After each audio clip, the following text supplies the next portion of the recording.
Good morning. Good morning. I hope everyone's on. I can't really, yeah, looks like we have a good number of people. Can you all see me? If you can, wait. Okay, good, because I can see you, but okay, great. Thank you. Good morning, everyone. I'm just taking a look and see. It looks like some people will be joining us, but I appreciate everyone being here and your patience with our technology. We're all learning as we move along, but thank you for everyone for being here. And I want to welcome you and thank you all for joining us.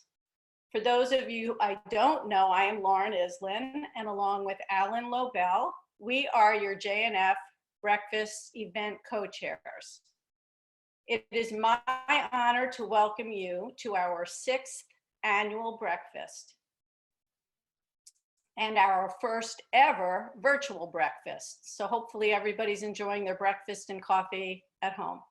These are unprecedented times, but we are so grateful for technology and for your participation here today. For those of you who have joined us before, welcome back to our JNF family reunion. And thank you for taking time out of your morning to be part of JNF's success. To our new faces, and I see some of those, I hope to share with you a glimpse of the amazing work that JNF does every single day to secure a prosperous future for the land and people of Israel. There's a special welcome out there for our friends from Southern New England who were able to join us today as the result of our breakfast moving virtual. To our dynamic speaker, Ambassador Dani Dayan, thrilled because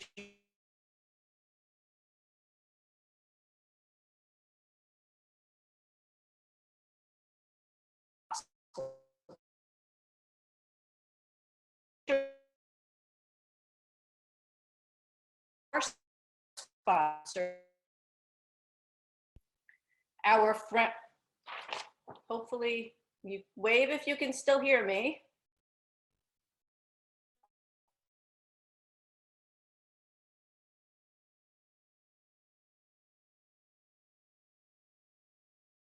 We are humbled after a year.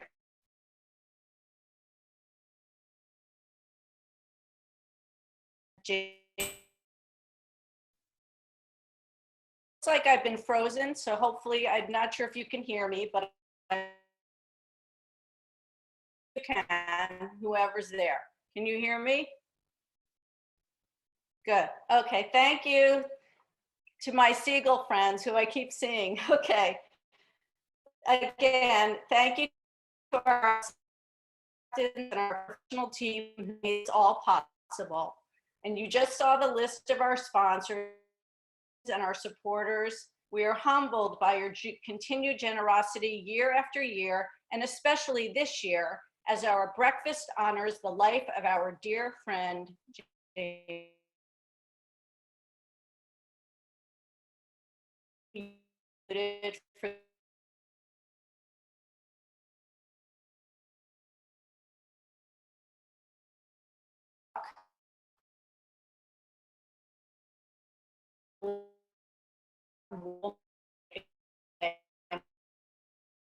Excuse me. It is my pleasure now to introduce Karen, some words about Jane. And thank you again for your patience. Thank you, Lauren. It's very difficult to lose a friend. A friend always has a special place in your heart, and you always learn something special from each person. Jane was just that kind of a person. When Ken asked me to be on the board of JNF and help start the Capital Region JNF chapter, half of the reason, if not 3/4, was because Jane, I knew I would be working on the same board as Jane, and I always wanted to be able to learn from Jane. She did things that other people wouldn't, and especially in her position. Not only was she a dynamo, but and not only did she help out on her connections, but she also worked. I was still remembering one of the first walks for water. Not only did she get the hot dogs and all of the condiments and food donated, which was probably not too easy on her part, we stood there and she helped cook them, supervising it, of course, and served them, again, making sure that we had the most efficient way of doing it. And then we had to do the 5K walk along with everybody else, because as if we didn't have enough exercise from doing the rest of it. But what it showed me was it showed me a work in action. It showed me how you do things and you really do them, not only say and not only talk, but you also walk the walk. She was always helping. I remember every time I had my tree account, and she made sure that not only did she talk about trees, but she cared about them, and she gave other people the opportunity to do the mitzvah of planting a tree in Israel. Israel and all of us will be a much better place for the fact that we all knew and loved Jane. And Neil, thank you so much for sharing her with us and the Jewish world and the larger community. We can't say enough about how we all love and miss her. So now please enjoy this video, which shows and encapsulates Jane's contribution to our JNF family. Thank you.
Good morning again. Thank you.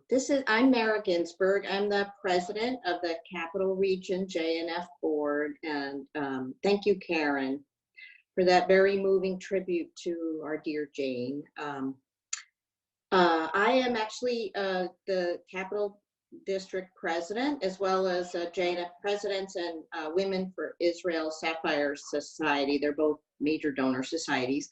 I'm really, really glad that we were able to have today's breakfast. I know it's a little unusual. These are challenging times, but obviously it's important to stay safe and healthy. I'm proud to say, though, that throughout all of this, the Jewish National Fund is still vibrant. And we were there in Israel yesterday. We are there today, and we will be there tomorrow, thanks to the generosity of people on this call and all around the country. Since 1901, JNF's focus has been to ensure a strong, secure, and prosperous Israel. And if you haven't been aware, the JNF is almost just on a mission, literally, to make the north and the south of Israel not only safe places to live, but they're becoming places people actually want to live, which is marvelous. On college campuses here in the United States, students will get back to school, I promise. The JNF trains and supports pro-Israel college students to promote Israel as a country striving to make the world a better place. We do incredible work, the JNF does, with people with special needs, whether it's making nature accessible so they can enjoy it as well, our world-class rehabilitation hospital, or integrating special needs communities into the IDF. JNF makes sure that no one is left behind. So today, you're going to, in a minute, get a text and or an email. And in order to help us and continue supporting us, there'll be a donate button right embedded in your text or your email, and you'll be able to click on that. And so just stay tuned for that. But today we can supply laptops for children with disabilities from low socioeconomic backgrounds. We help them to continue their treatments and their education remotely. We help small businesses who, as you know, have been hit very hard. There's no tourism. So in the North, we need them to survive. So we're doing work to help that. We're sponsoring food and necessities for our senior citizens.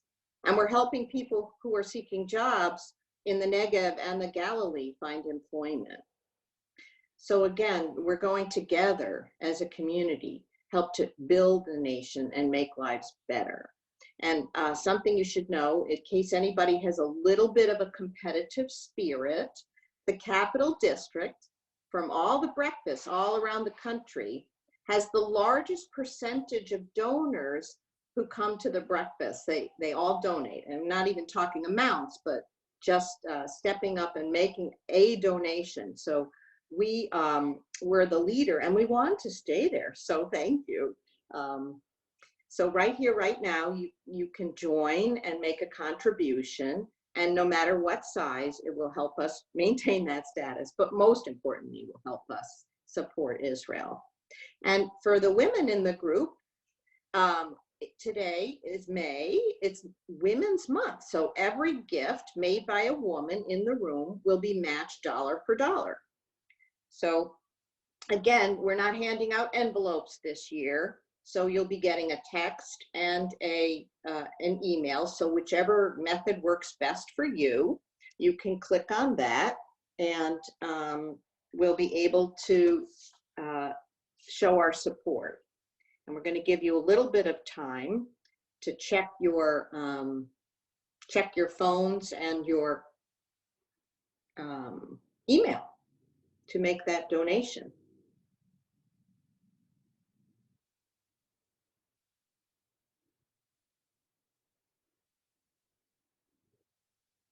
And in advance, I'm going to thank you all very, very much for helping us.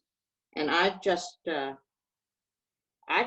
my own, so hopefully that means everybody got their donation link.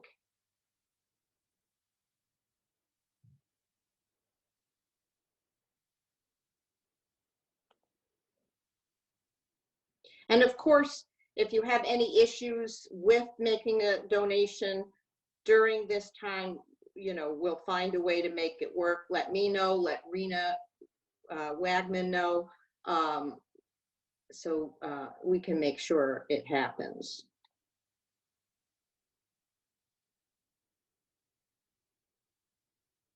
I'm checking it myself as we sit here. Looks like it's working.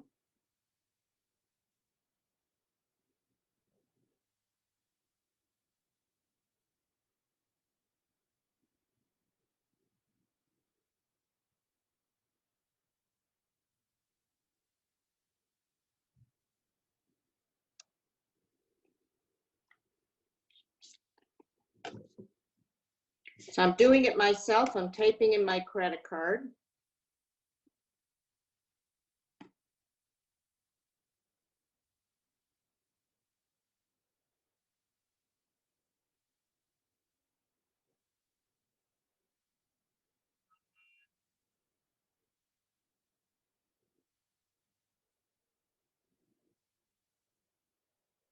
And so far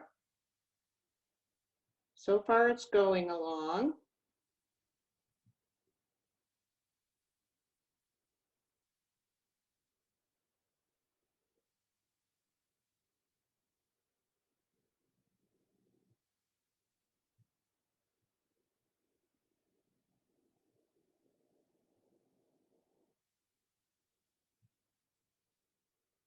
So I think in a minute, we're going to hear from Alan Lobel. who is a terrific long-term board member of the Capital Region JNF. And we're very pleased. He's going to introduce our speaker in just a minute.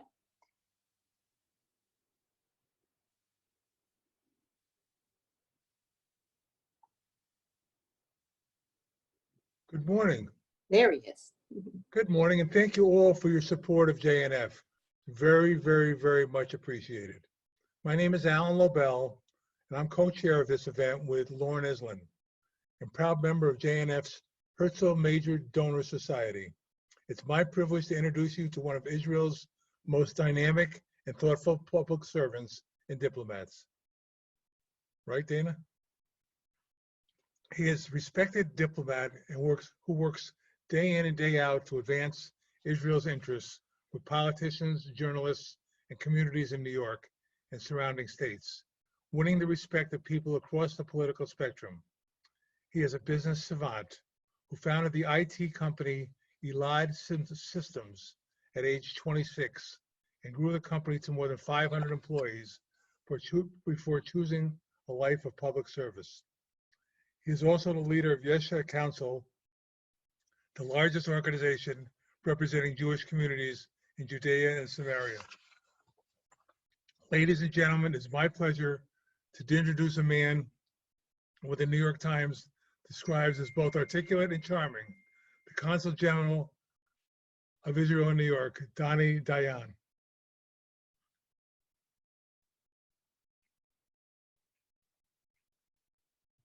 We have to unmute you, Dani.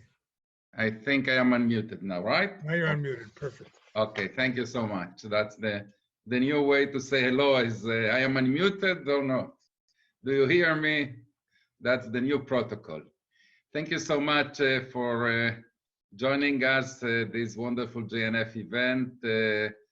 I would rather be in Albany personally, as I planned long ago to be today in Albany at your kind invitation. Actually, my last trip out of New York City was to Albany, and I think in the last weekend that was possibly to gather, or I was in a conference in Albany. I also spoke in Temple Israel in Albany, and I intended to come back today, but the virus had different plans.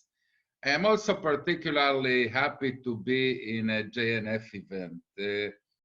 And I want to to tell you really sincerely, there are many Jewish organizations. Obviously, as you know, JNF is not the only major Jewish organization in this country. There are those that believe that you have too many Jewish organizations. I really love JNF in special for one reason, actually for two reasons. First, the incredible work that JNF does in Israel, as Mara said, in the north, in the south, in what we call the peripheral areas of Israel, which is really vital for the development of Israel, for the existence of Israel. And I will say a few things about it later. But there is one additional reason. Look, among the myriad of Jewish organizations that we have in this country, there are organizations that lean to the right, and there are organizations that lean to the left. And JNF always leans to Zion. It leans to Israel. No left, no right, to the Zion. It's an unabashedly Zionist organization in a time in which Zionism is maybe one of the most distorted and vilified words in the political jargon, in campus and in other places. JNF is, as I said, without any reservations, without any conditions, a Zionist organization. That's what defines it, and I think it's wonderful, and that's the reason I love so much being in JNF events. And so really thank you for having me. We are, as we all know, unfortunately, in very special times in very peculiar times in which we have to gather technologically rather than personally. I dislike it very much. I would prefer to be with you and feel the place, but we are getting, unfortunately, used to that. A word about corona virus in Israel, COVID-19 in Israel. I am proud to say, actually, I will not hide that I say it quite proudly, that Israel knew from day one or even before day one how to confront this disease, this pandemic. I think that we were one of the first countries in the world to take measures to completely halt all flights at the beginning only from China and then from a few other countries, etc., etc. And yeah, I am glad to say that the results are accordingly. As you can understand, as we all know, every life is a life, is an entire universe, an entire world, that our sages said, whoever saves one life is as he saved an entire universe. So every life we lose is also an entire world that we lose. But that, with that reservation said, in Israel until this day, we had 266 diseased persons from coronavirus. Just to put things in proportion, in New York State alone, there were days with more than 800 deceased. Here we are talking about 266 in the entire pandemic since day one. So I think it's an achievement for Israel's medical, governmental systems that took the necessary steps. And yes, Israel is starting to slowly but steadily open up.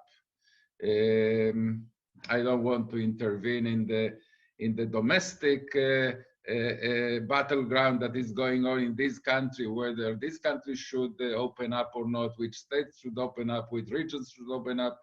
But in Israel, the situation now allows for opening up. It's very interesting what happened in Israel regarding the corona. You know, if we talk about a Jewish state, there were also Jewish decisions that our government had to make regarding the corona, the issue, for instance, of a minyan, the issue of a mikveh. Those are issues that were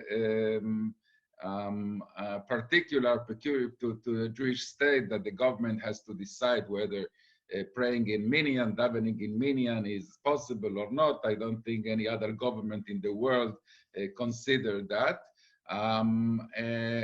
At the beginning, it was completely prohibited, completely forbidden to pray in minyans in the open or in the not even in the open,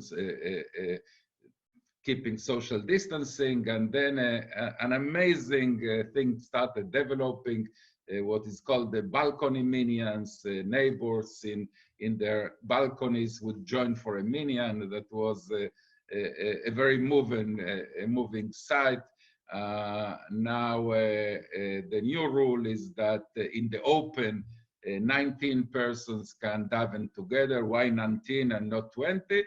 Because if you are 20, please do 2 separate minyans. So there were also, you know, Yiddish coronavirus decisions that had to be made. But so that overall, we are coping with that. Still, entering Israel is tough these days. It's almost impossible for non-Israeli citizens. But I hope that at certain stage we will be able to allow also non-Israelis, and especially American Jews, to come to Israel. There were going to be restrictions for a long time of quarantine, etc. But at least I hope we will be able to open our boundaries, our borders soon.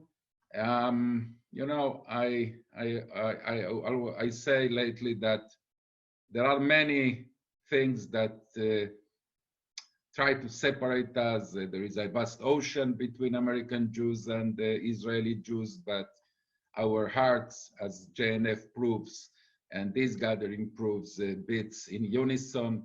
We may have different passports, but we belong to the same people. We may reside in different places geographically, but when we daven, we all face the same direction, the direction of Jerusalem, Yerushalayim.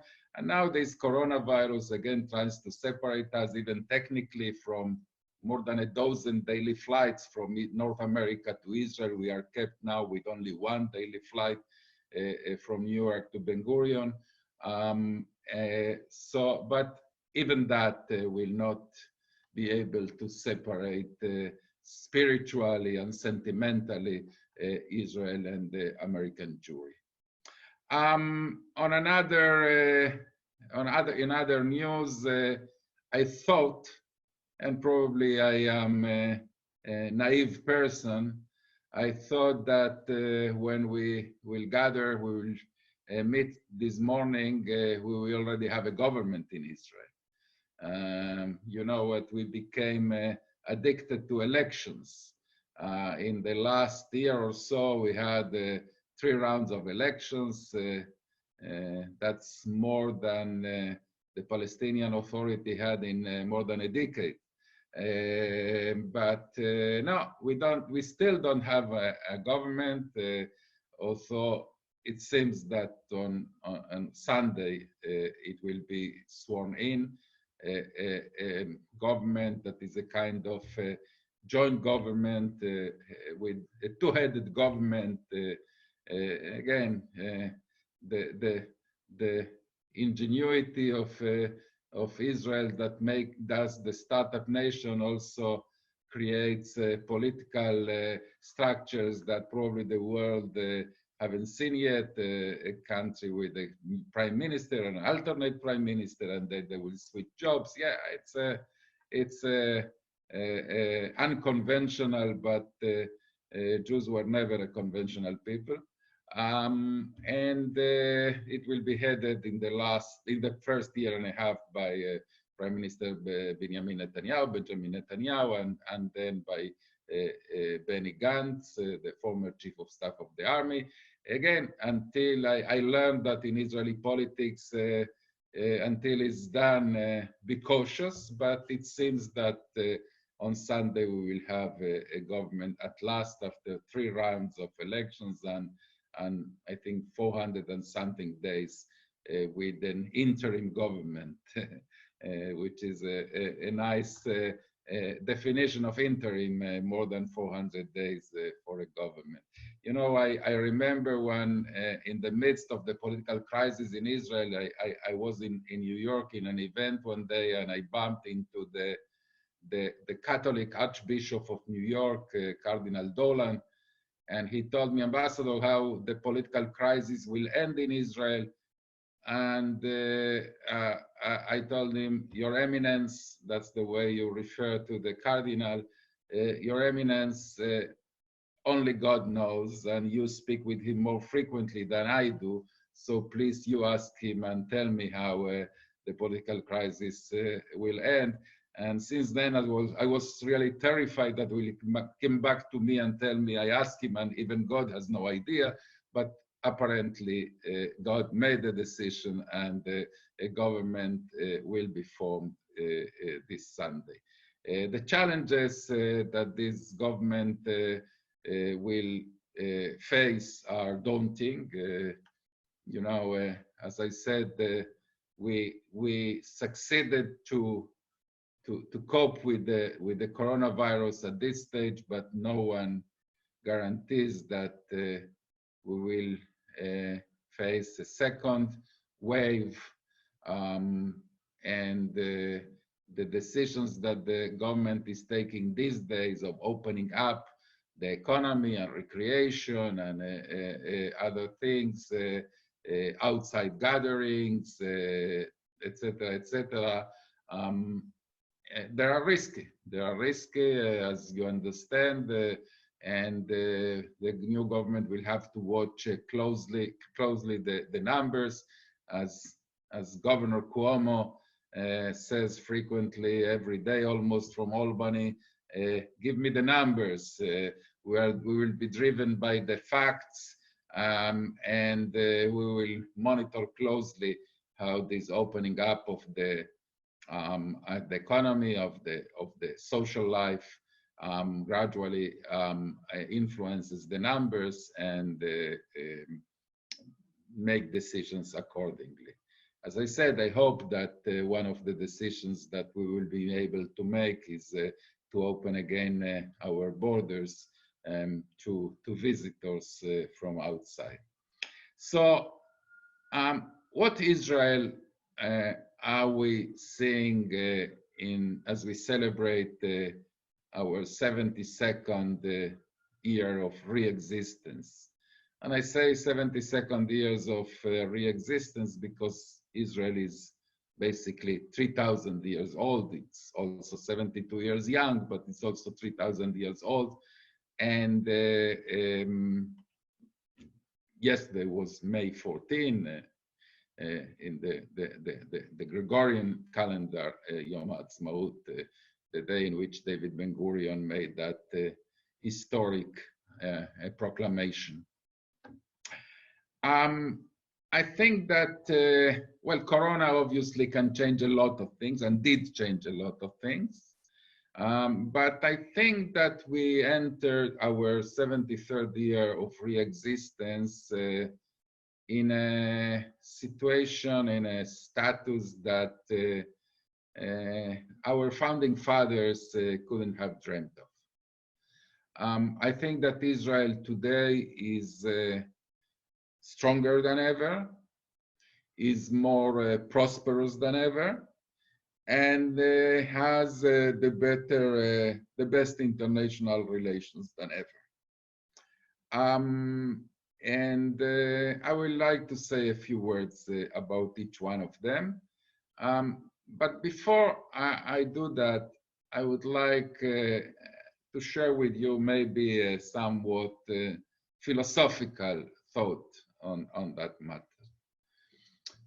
Israelis celebrate Yom Ha'atzmaut with extreme joy, with a lot of happiness. And I ask myself sometimes, why are we so joyous, so happy on Yom Ha'atzmaut? And I think there are three ways to look at Yom Ha'atzmaut. The first is to take a snapshot of Israel 2020, year 2020, to take a snapshot of Israel and analyze it. It's a nice country with a technological powerhouse, a strong economy, etc., etc., with a lot of things like any other country that we could do better. We still have many social issues that we have to deal with, and others of inequality, and we spoke about the North and the South. Maybe they are yet underdeveloped. So we have very reasons to be very proud, but does it explain the joy that we feel on that day? I'm not sure.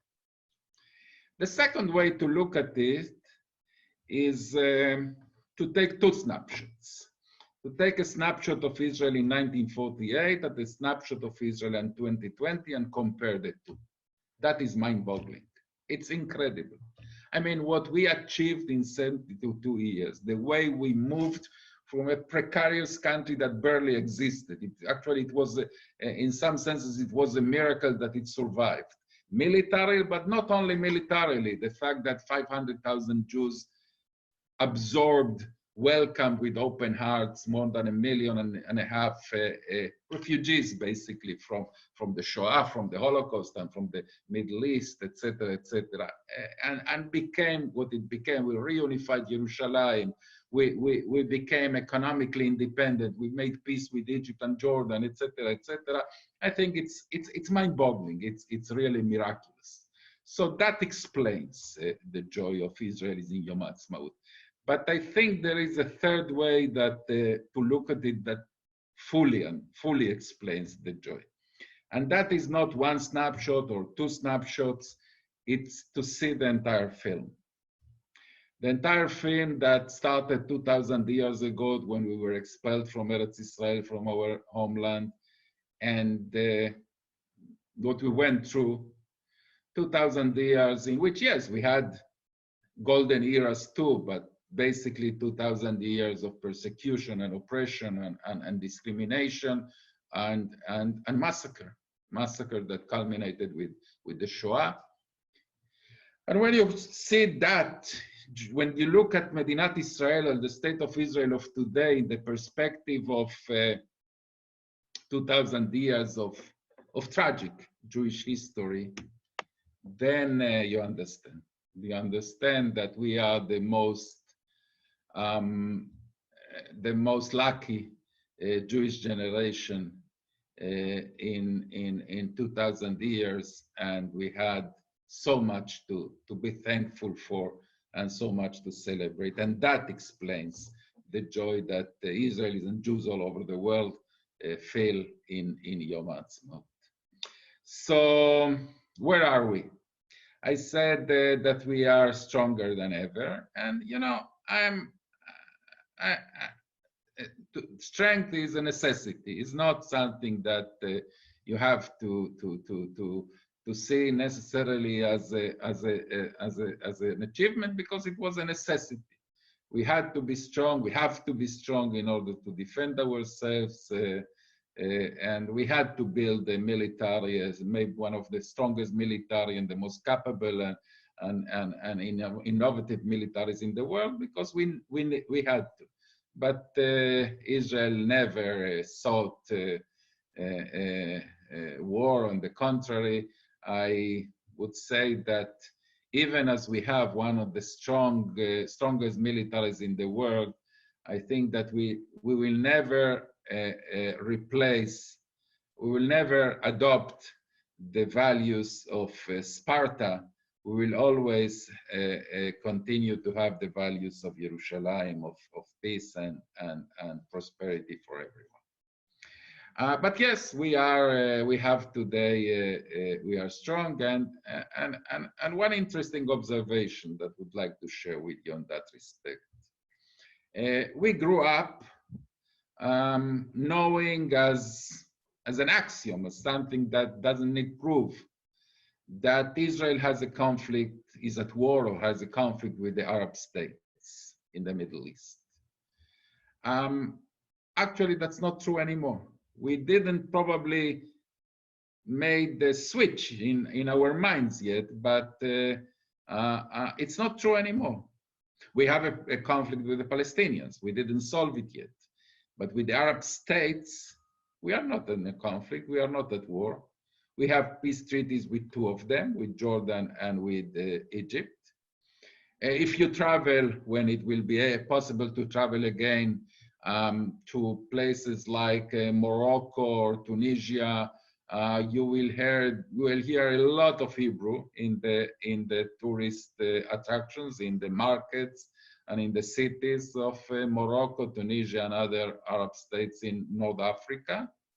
Yeah, we don't have diplomatic relations, but we have other relations that probably are more important than the diplomatic. And then we have the Gulf states, the UAE, the United Arab Emirates, Bahrain, Qatar, etc., and Saudi Arabia. What goes underground in our relations with the Gulf states is incredible. It started because we had a common adversary, namely Iran.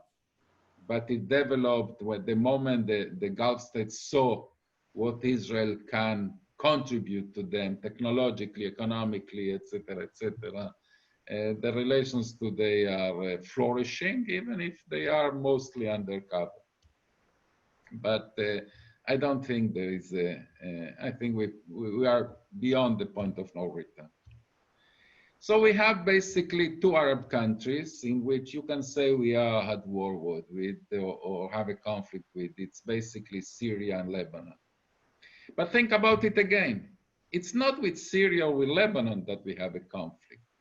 It's with the Iranian presence in Syria and Lebanon, with the fact that that Iran tries to entrench itself in Syria in order to create a front with Israel from the Golan Heights, and Hezbollah in Lebanon, which is a proxy of Iran. So basically, if you ask me today, what are the four more acute strategic problems of Israel? The first is Iran, the second is Iran, the third is Iran, and the fourth is Iran. The fundamentalist regime in Iran is the problem, the strategic problem of the Middle East, of the world, and also of Israel. If you would like later, I will elaborate on that. Let's say a few words about Israel economy. Thank God, and I don't know if whoever you thank, you know, Prime Minister Netanyahu was one day in an interview in Israel's television and about the coronavirus, and he said, Baruch Hashem, or Bezrat Hashem, with God's help, we will develop a vaccine. And the anchor told him, Prime Minister, with all due respect, is with Machon Weizmann's help, with the help of the Weizmann Institute, not God's help. And the Prime Minister said, both, we need both. So you decide whether who to thank for that, but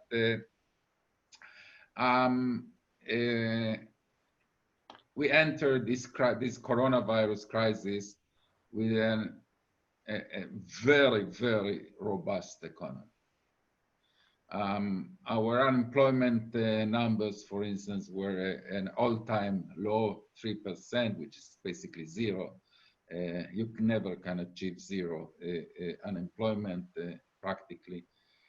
But obviously the corona changed everything. Today we are talking about around 20% of unemployed Israelis. I hope it's a temporary situation until business go back to work, to business. But as I said, thank God we entered this crisis with an extremely robust economy. You know, I wasn't born in Israel. I was born in Buenos Aires, Argentina. I came to Israel in 1971 as a teenager, and I remember Israel in 1971. I am sure that some of you also knew it. Really a parochial, underdeveloped third world country. Today, the evolution, the revolution that Israel underwent in those decades is inconceivable. Tel Aviv was a small shtetl those days. I remember I came from Buenos Aires, that is a big city, a bustling 24/7 city, and suddenly I am in Tel Aviv, which I love.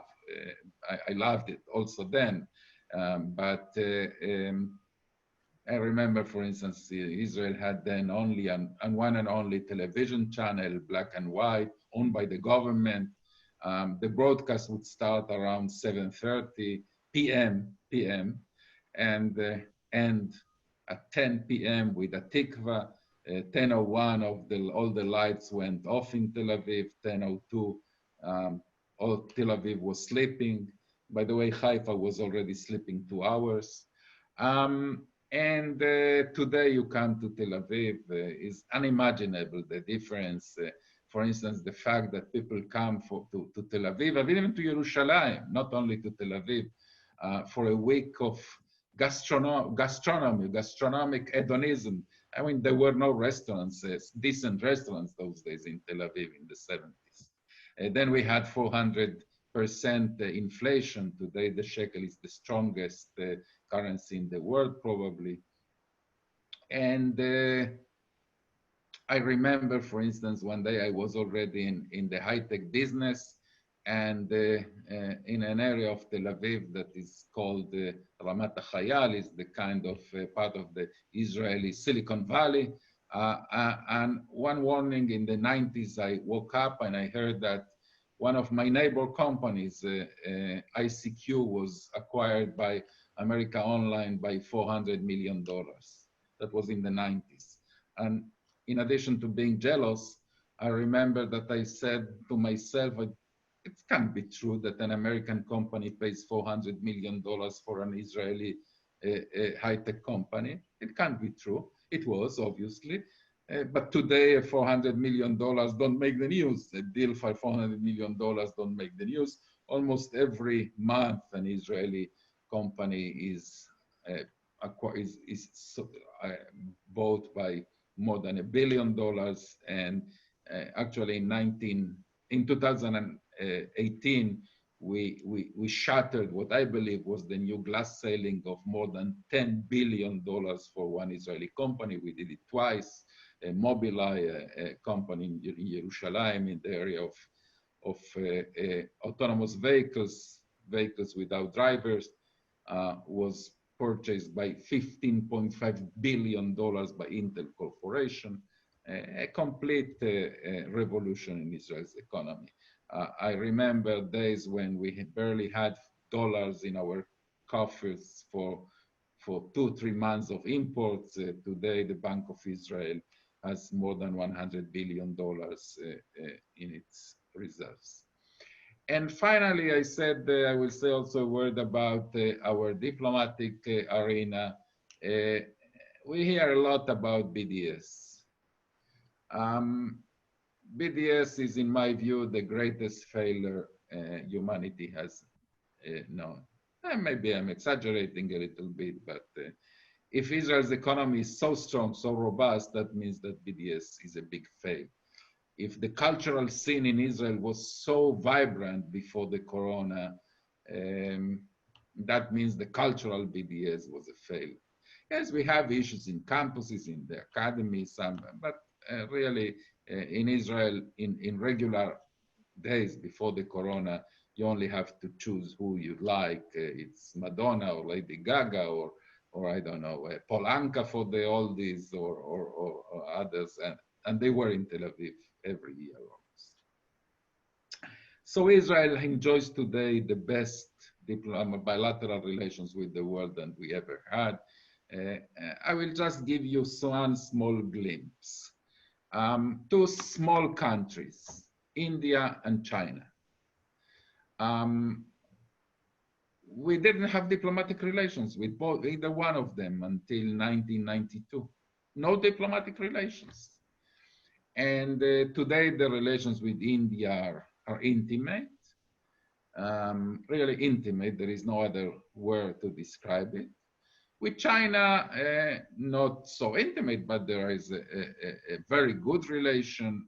China, I remember as an Israeli, China was behind a wall. I mean, we couldn't imagine visiting China. Today, basically, the only limitation that we have to our relations with China is self-imposed because of the sensitivity that it has now vis-a-vis the relations with the United States. Otherwise, the sky would have been the limit.